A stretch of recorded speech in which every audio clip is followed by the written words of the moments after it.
Look at this idea of clarity of sense perception, how we often have a kind of informational overlay over our perception of a flower, of a tree, of a garden. And this capacity to come to a deeper level of internal silence allows us to perceive more. This internal silence will also allow you to perceive a problem at work, a professional challenge, a personal challenge, a deeper level of feeling, listening, bringing more sense perception to the work we need to do.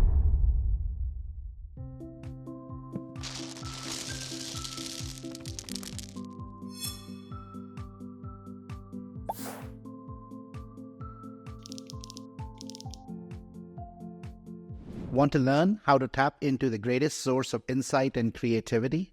In today's episode of the Happiness Squad podcast, we have the pleasure of hosting Justin Talbot Zorn, a seasoned policymaker, meditation teacher, and author of the acclaimed book, Golden, The Power of Silence in a World of Noise. Justin has served as a legislative director in the U.S. Congress and has been a key figure in bringing mindfulness practices to Capitol Hill. In this episode, we dive into the profound impact of silence on our lives and work. We discuss how cultivating moments of silence can enhance creativity, improve decision-making, and foster deeper connections. Justin shares his experiences of the deepest silence he has ever known and how this connection with silence has transformed his life and his work. We will discuss several practical ways that leaders can integrate silence into their daily routines and foster a more collaborative and productive work environment. Wait till the end when Justin shares a powerful yet simple practice that you can start today to tune into this power of silence, no matter how noisy your surroundings might be. This conversation was filled with insights that will inspire you to embrace the silence within and unlock new levels of clarity and intention. Hi, Justin. It is so nice to have you with us. Thank you for joining us on our Happiness Squad podcast and sharing the beautiful work that you and Lee are doing in the world. Ashish, it's really good to be here with you and grateful for the work you're doing, which feels very aligned with the message of this book. Thank you. For those who are listening, Justin and Lee wrote this beautiful book. It's called Golden, The Power of Silence in a World of Noise. It can't be more needed in a world which is becoming more busier and louder than ever before. So my question to you, Justin, is what inspired the two of you to write this book? You know, Ashish, it's probably a sensation that's familiar to you in these times, which is just despondence. This feeling like, what are we going to do to bring some help and healing to the state of this crazy world where we're living? It was late 2016, early 2017, time of a lot of upheaval and work and life in the world abroad. I had a young baby at home, first of my three kids, my wife and I. Lee was engaged in a whole lot of important work in terms of environmental policy. I was just coming out of some time working on Capitol Hill.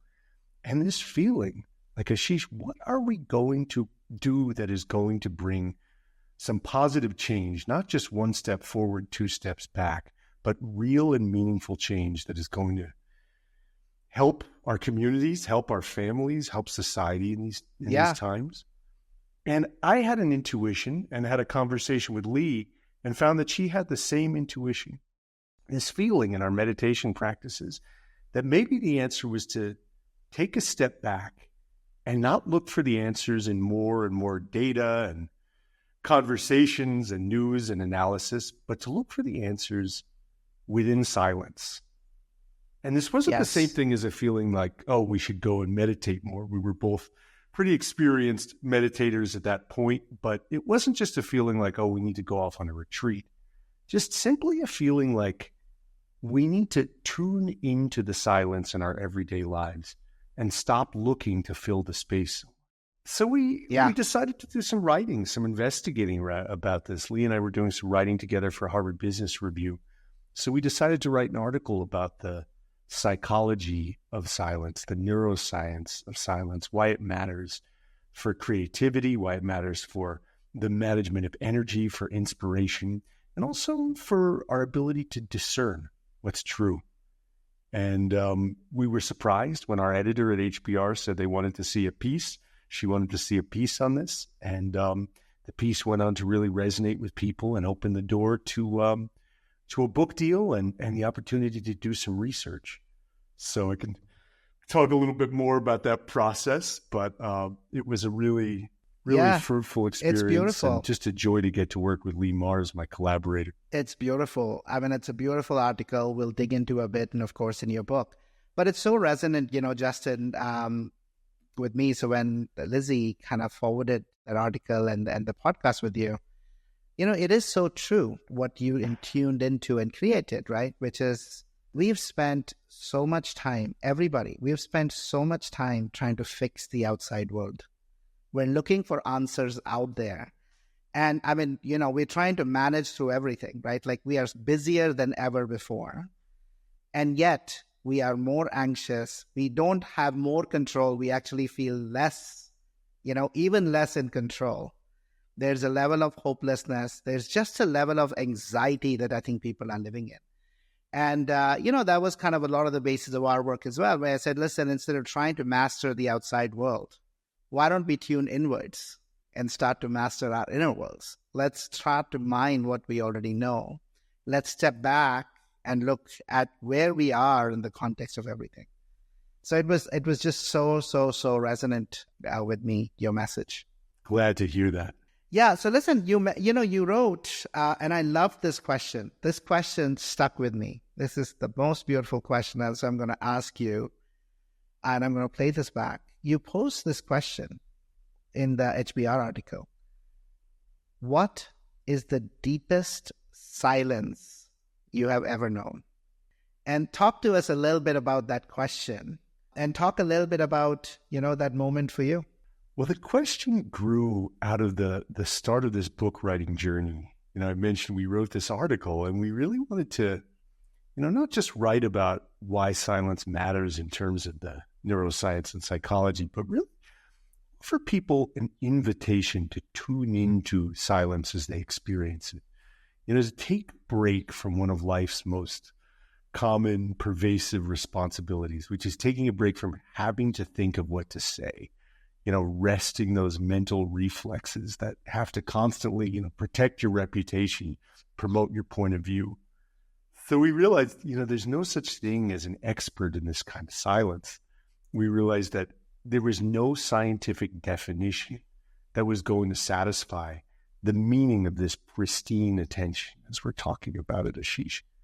So we turned toward asking this really unique range of people, poets, artists, neuroscientists, academic psychologists, sound engineers, national politicians, a Sufi whirling dervish, someone who had been incarcerated on death row for more than 30 years for a crime that the preponderance of evidence showed he didn't commit.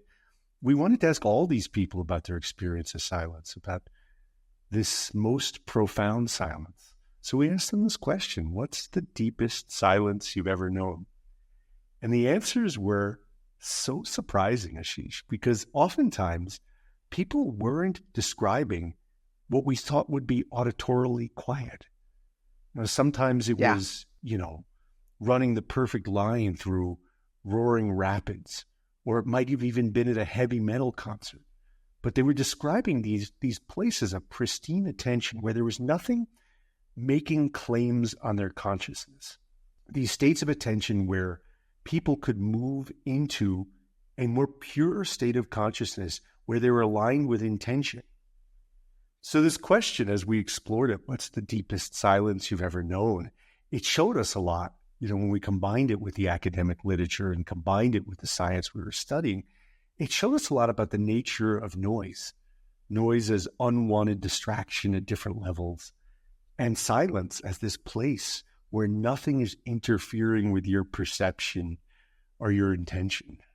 So I've had some experiences certainly in nature, these cool mornings looking at a placid ocean, and these kinds of experiences of breathing this pure air, waking up when camping and feeling all the world still. But the deepest silence I've ever known that I write about in the book is being in the newborn intensive care unit after my wife and I had our twins born, and we were there at the start of COVID, and the stress and the noise, the auditory noise of the beeping alarms, the informational noise of all the news of the COVID lockdown starting, and thinking about our kids' health and all of that. Thankfully, they were healthy, but the informational noise of all that was overwhelming. And the internal noise of the fear, of the anxiety, like you were just talking about, was overwhelming. And then I just had this moment where for the first time I was able to hold both of my twins who were born, it was still before their due date, but hold them on my bare chest, just skin to skin, and breathe for a while. And all of a sudden, all of those noises, the auditory noise, the informational noise, the internal noise, it all just parted to the side. And I just had this moment of pure connection. And it was like, this is the silence I seek. This is the pure connection that I seek. As I listen to you, Justin, in that moment, I almost feel like I'm there with you. And I can feel that level of, the peace and presence and how special that would have been. Wow. Ashish, can I put the question back at you? What's the deepest silence you've ever known? Yeah. For me, actually, there have been tons of moments of deep silence that I've experienced in terms of where I've been in flow, where I've been working on something and everything just disappears. But I'll tell you, I actually, 2 years ago, took myself to a Vipassana 10-day silent meditation. And what was magical, 10 days I was in California at the Dhamma Center there. And it was so magical, Justin, and I still don't have a complete, explicit understanding of this, right? Because I am one of the most active. I'm always talking. My wife was actually quite worried that I was going to go spend 10 days not talking to anybody and meditating 12, 14 hours a day. So was my mother. She was like, I don't think how this is going to work. And, I was literally, I had driven to the center from Colorado. So it was a 16-hour journey. And I talked a big chunk of it other than the night when I had slept. And Justin, I got to the center, we turned in our devices, and before we took the silent vow, my brain, I think for probably the first time ever, just went silent. This was before we actually even started the practice of Vipassana.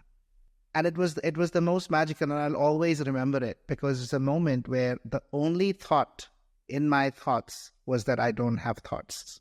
And this was, I was leaving, so you can imagine, and I'll give this context, right? I was leaving McKinsey, I was leaving a career of 17 years to start an entrepreneurship journey and to start a journey around doing more of this work around the book that I'd written in the world. So there was so much, out there. There was so much in here of excitement, but also worry and fear. And in that moment, everything just went away. And I cannot describe how beautiful it was. You called it pristine attention. I cannot describe how soothing it was, and that I was in that state for 3 or 4 days. And then, funnily enough, I started to kind of get thoughts back, and I started to kind of experience. But it was beautiful. I find those moments now quite often, and I create them consciously in my life around. We had my parents visiting for 4 weeks. They were staying with us in May, and I have a 14-year-old and my wife, and we were all together in a house. It's a big house, but still, it's a lot of people all the time, right? And so when they left towards the first week in June, and my wife and son left with them, I spent 6 hours, Justin, on that Sunday. I turned my phones off, and I just spent 6 hours sitting in our garden. And you know what was amazing? I noticed the tree we have. I was sitting in a different place in the garden. We've lived here for 10 years, Justin. And I noticed this tree from a very different angle. And it was like I was seeing this tree for the first time. That was magical too. That's beautiful. That's beautiful. This is a theme that we explored from some different angles of different academic silos. Look at this idea of clarity of sense perception, how we often have a kind of informational overlay over a perception oh my God. of a flower, of a tree, of a garden. And this capacity to come to a deeper level of internal silence allows us to perceive more. And if it allows you to perceive a garden more, a tree, a leaf, a flower more, the smell of the air more. This internal silence will also allow you to perceive a problem at work in a different way, a professional challenge, a personal challenge, a deeper level of feeling, listening, bringing more sense perception to the work we need to do in the world. Yeah. And truly a practice of cultivating it, right? And I love how you differentiate, Justin, also, right, in the book and in all of your work. There are two ways. We can talk about auditory silence, which is silencing from the outside and taking ourselves away. But really, the deeper work and the deeper invitation is to silence the constant noise within, right? To allow you to get to that place. So you mentioned and you made this connection to how when we practice silence, we get access to so much, right? Beyond, even in terms of problem solving, creativity, ideas, solutions. Talk to us a little bit around how leaders in organizations, what advice do you have for leaders to really use this silence as a tool that they can use for better decision-making and really fostering a more collaborative and a productive work environment? It's a really important question. I think of my friend Cyrus Habib, who went blind when he was a young man, overcame what was thought to be a life-threatening illness. He survived. He went on to learn Braille and make it through Columbia, Oxford as a Rhodes Scholar, Yale Law School, and then on to become the lieutenant governor of Washington State when he was really quite young, in his 30s. And everyone thought he was going to run for governor or a U.S. senator.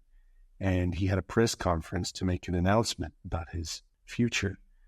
And he announced that he was taking a vow of poverty, chastity, and obedience as a Jesuit priest, novice priest, essentially a monk, to go live in silence for a time and study the rudiments of this contemplative tradition. And people were shocked, and a lot of people said to him, "This really sounds like a cop-out, Cyrus. What are you doing here? You're just running away from the world." And what he said was that, he told us that he was not running away from the world, not running away from his work in any sense. He had made this decision so he could do his work from a place of more intentionality, which to a lot of people, as you can imagine, coming from the professional worlds you come from, would just seem totally like an outrageous thing to say. But he decided that he wanted to continue to work on addressing issues of poverty, for example, and violence prevention, and the exact types of issues he was dealing with as lieutenant governor of a major state. But he wanted to do it from a place of not needing to look out for his own ego, and he wanted to do it from a place of being within silence as his default. And the way he described it is, he's a cook. He's really into cooking. And he's not a vegetarian, although he appreciates vegetarian food, but he told us he decided to learn how to cook really well vegetarian. So he wouldn't use all the meats and flavors that would come with heavy, rich cooking as a crutch. He would focus on how to bring out the essence of the vegetables and really get to this place where, as he described it, how to become a kind of connoisseur of creation. And he describes his whole life as spending more time in silence as his default, as a kind of work of how he could be a connoisseur of creation. Taste the taste, smell the scents, really be present when he's washing dishes, really be present when he's working on solving a public problem, an issue related to homelessness, for example, that he's really focused on putting himself in the shoes of the people he's trying to serve, rather than asking, how is this going to look in a press release? So the way he talks about it, Ashish, I think is really gets to the essence of what it means to be a servant leader. Often we hear about servant leadership and, what it means to lead from a place of service. But in order to really put service first, we have to be really skillful about how we're putting ego in check. And it's not just for, those of us who feel like we're spending a lot of time on social media promotion. Oftentimes, Ashish, it's really subtle stuff.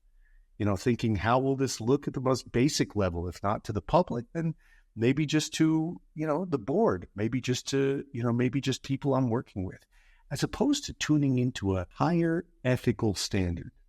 And Cyrus, of course, being a religious person, puts this in terms of his faith, of how to tune into a higher level of connection as a kind of source of ethical guidance. But each one of us, regardless of our religious path or, where we stand in terms of our belief systems, each one of us in leadership can do this work of connecting to this place of presence and silence and leading from a place of presence and silence and profound listening in our work. We hope you're enjoying this episode and would love your help in spreading awareness and furthering our mission to help 1 billion people rewire for happiness. Please consider leaving us a review and sharing this podcast with others in your personal and professional life who you feel could benefit from some of these very insights. It's a really simple way to extend and spread positivity. Also check out Rewire, our proprietary offering to move you from knowing to doing, on the Happiness Squad website, www.happiness.squad.com. Rewire uses the science of habit formation and the power of community to help you build happier habits in 5 minutes or less daily. Now, back to the episode. That is such a beautiful story, and such a beautiful story as a reminder of the intentionality through which we lead. And the only way to connect to that intentionality, if it is not ego-driven, is to drop into silence, right? To look within rather than try and look good out in the external world. And the good news, Justin, in all of this work, right, I'm starting to see more and more leaders starting to find this space. So one of my dear friends at McKinsey, Manish Chopra, he wrote a book called The Equanimous Mind.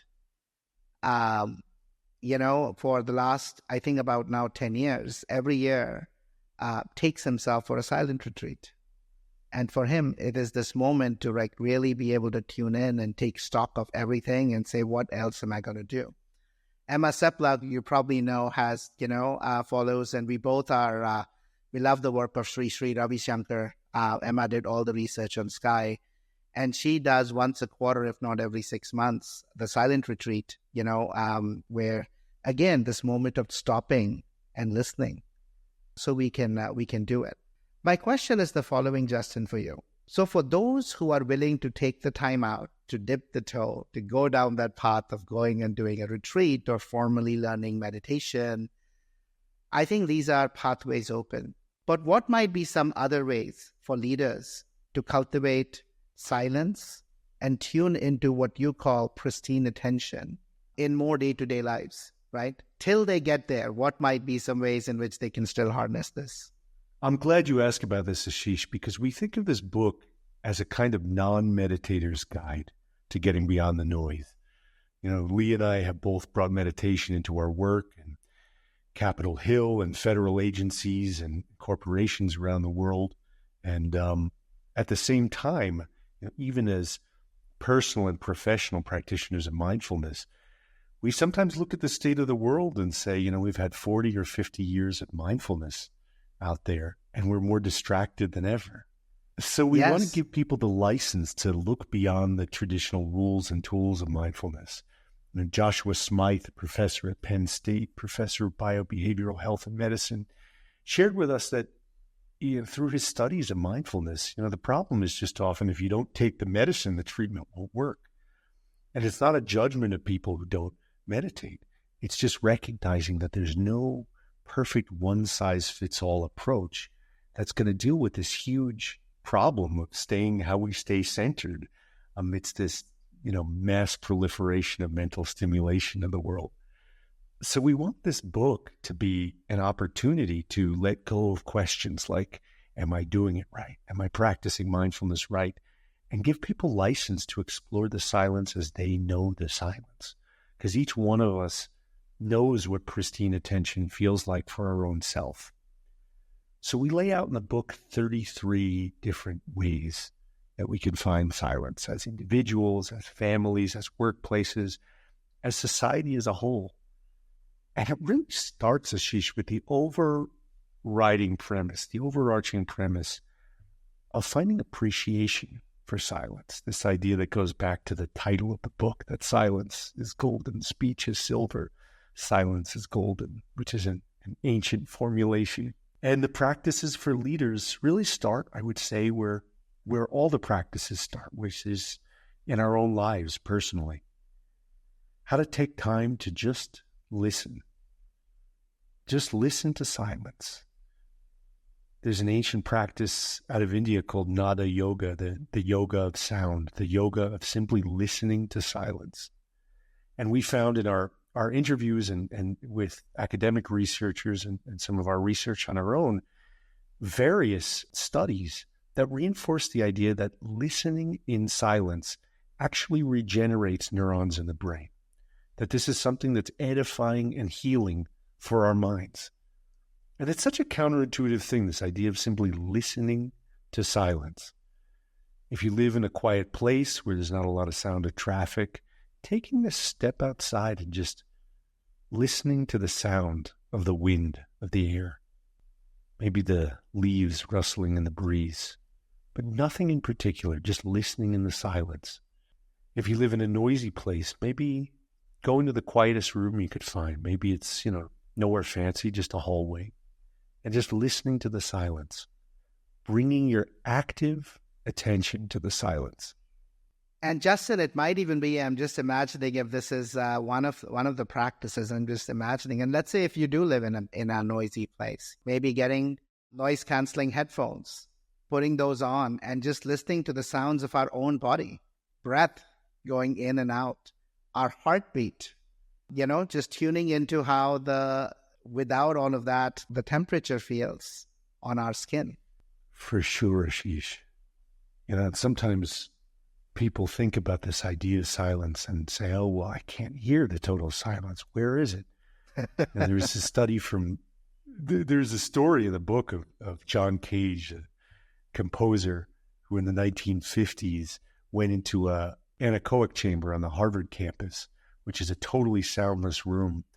And when he got there, he told the engineer in charge that he couldn't hear the silence. He heard two sounds, one high-pitched, one low-pitched.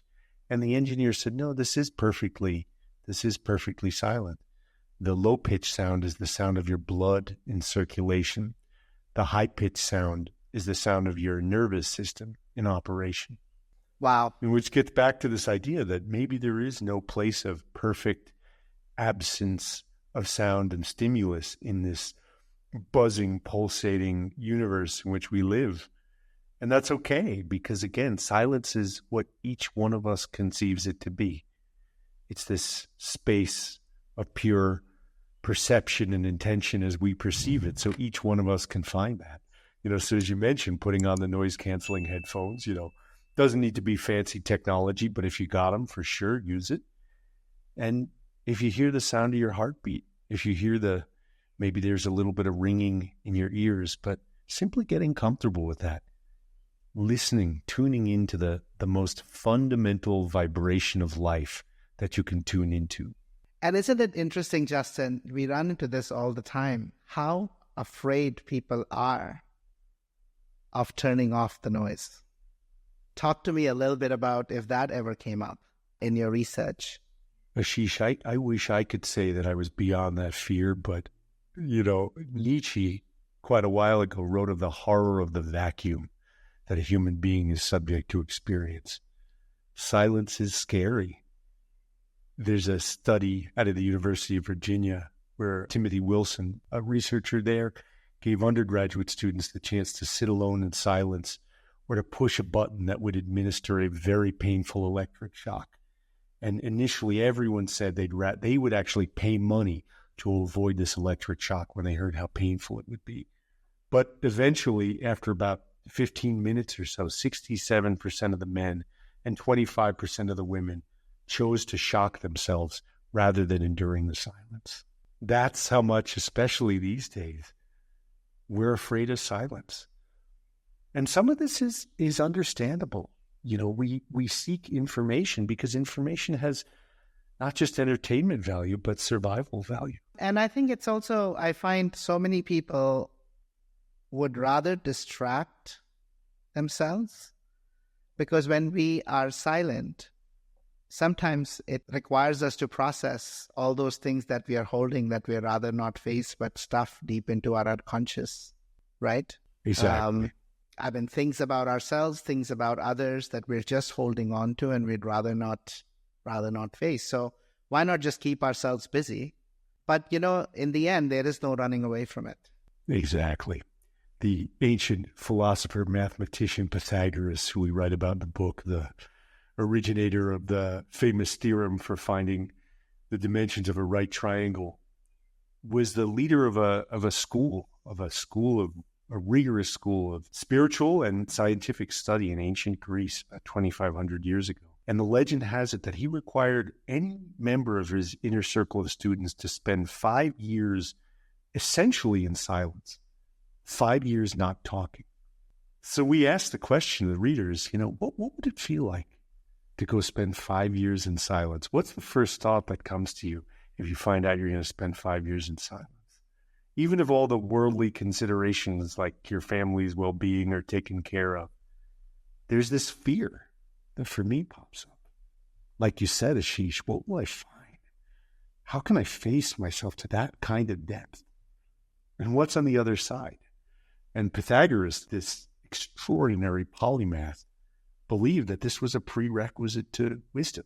I wanted you touched on this briefly, Justin, around that you ran a mindfulness program in the House of Representatives. And I'm curious about that. And tell me a little bit about some of the things around that programs and what were some of the benefits that you saw that those who kind of practiced that gate.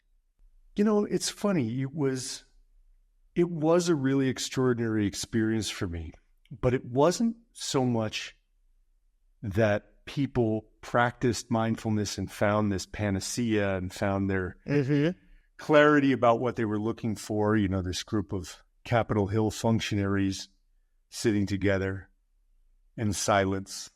It was simply being present together. People of different ideological persuasions, people of different backgrounds, staffers for West Coast members of Congress, Democrats who had, experience doing yoga and meditation, and, some Republican Finance Committee staffers who had gotten some introductions to mindfulness and meditation while working as attorneys on Wall Street. People of very different backgrounds, people fighting for different objectives on Capitol Hill. And I found that the silence, being together in a Capitol Hill office building on a day when Congress was in session for 25 or 30 minutes, the silence was this space where all of that nervous energy, that anxiety, that adversarial energy could dissipate. It could transmute, almost kind of alchemize. It was the beauty of not necessarily practicing a particular kind of meditation, but just being in this presence of silence. I can imagine. In fact, Justin, one of the things I'm inviting more and more of our leaders to do, many companies in oil and gas have a safety moment where everybody, before they start a meeting, take a minute to go over safety, right? This is where you go for a fire. This is where you go for a hurricane. I'm inviting more and more of the leaders who I work with to say, start your meetings with a mindful moment or a silent moment. 6 breaths where we give the opportunity to just stop and cultivate that presence, downregulate our emotional nervous systems, our sympathetic nervous systems, create space and see the power, right, in this little micro mindful moment. But I'm going to start calling it the mindful, or maybe I'm going to call it the golden moment, if I can. Find that golden moment. Ashish, it really is a safety moment in a sense, too. It's a moment to check all those kinds of energies of opposition and outrage and, kind of thinking about how to dominate the other and win in the argument. If we take that moment, that brings us a kind of emotional, intellectual safety that we need in this day and age, so people can meet each other in a safe and clear and friendly way. Yeah, no, exactly. Exactly. A moment to empty our cups so we can really listen and fill in, truly tune into it. Justin, this has been such an amazing conversation. I would love for us to chat again, even have Lee, hopefully, as part of the conversation.